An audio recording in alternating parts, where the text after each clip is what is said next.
Hi, this is Mark Winkle with Real Money from Pocket Change, and I'm going to be talking to you today about shopping for the holidays. This is the number one buying season for stores. It's also the number one season for arguments and family fights and DUIs and a lot of other things. And so I want you to come out of this financially better off than you started, so that when we start digging out of debt from January on, you'll be better off next year at this time for the holidays. And I know a lot of you have lost your jobs and you're wondering whether or not unemployment's going to be extended, and some of you are on Social Security and not knowing where the money's going to come for all the gifts for the grandkids and all of that. So I'm going to talk to you today about how you can survive the holidays financially and still have a good time and still show the people that you care about that you love them. And it's not all about money. Unfortunately, the holidays has been changed by the retail industry into shopping holidays when it used to be the Christmas holidays. So I'm asking you to take it back to where it's supposed to be. List of names and set and make this a Merry Christmas for you and your family, no matter what you can give and no matter what you can get. The first thing that you need to do is you need to sit down and write out a budget. This is what I can afford, not what I would like to spend. And set out a list of names. What my mother used to do is she would say, okay, this is how much money I have in my Christmas club account, and this is how much money I can afford to spend, so this is what you're going to get. And there was 5 of us, and the most that she ever spent on us, even when we were teenagers, was like $300 a piece. And we would come to her with these huge lists, and she would say, well, put in priority list from 1 to 10 how important each gift is to you, and you might get number 1 on back order on your birthday, and my birthday happened to be March, and it might take time to get everything that you wanted for Christmas if you were insistent on getting it.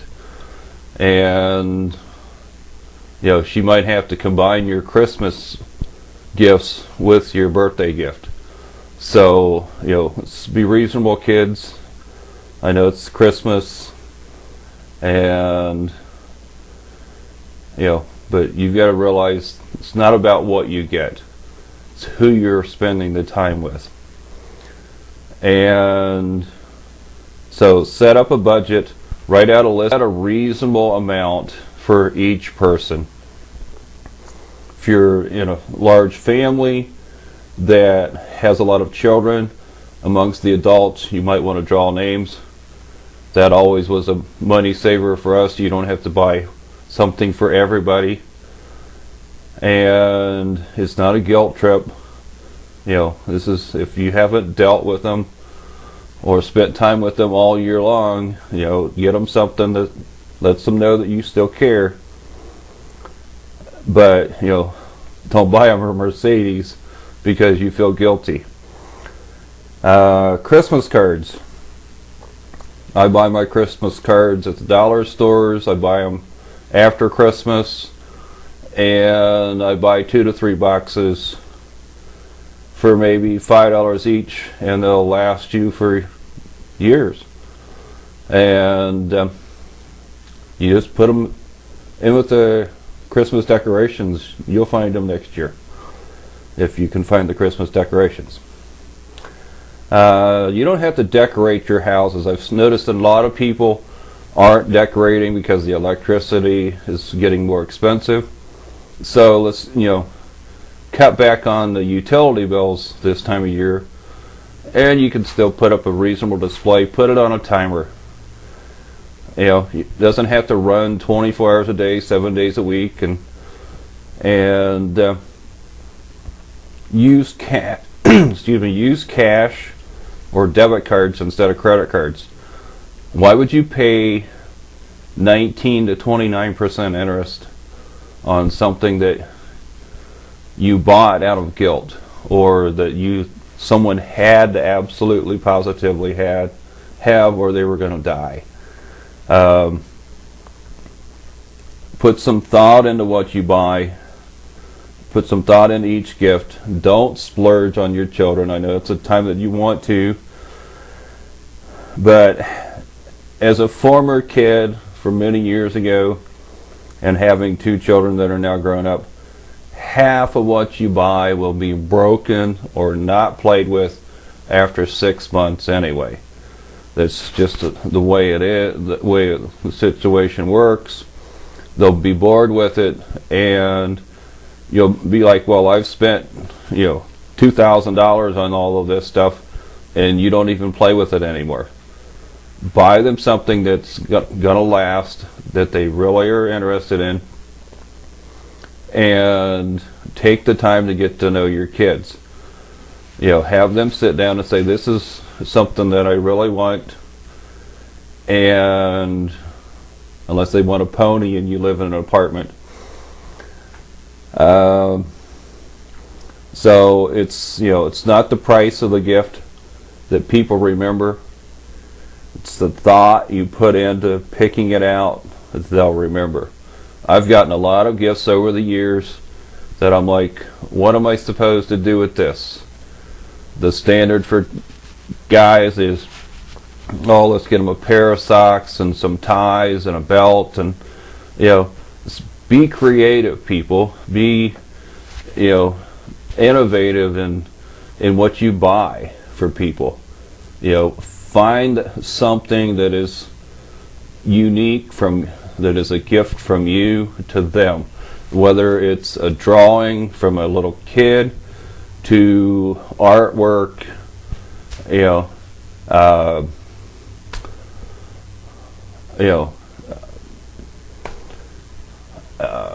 full body massage, or whatever you want to give your family members.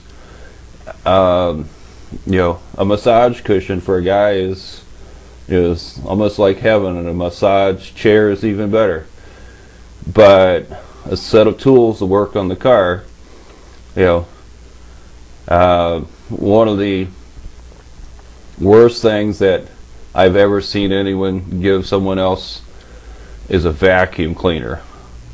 Another thing for Christmas is a blender, a set of pots and pans, a crock pot.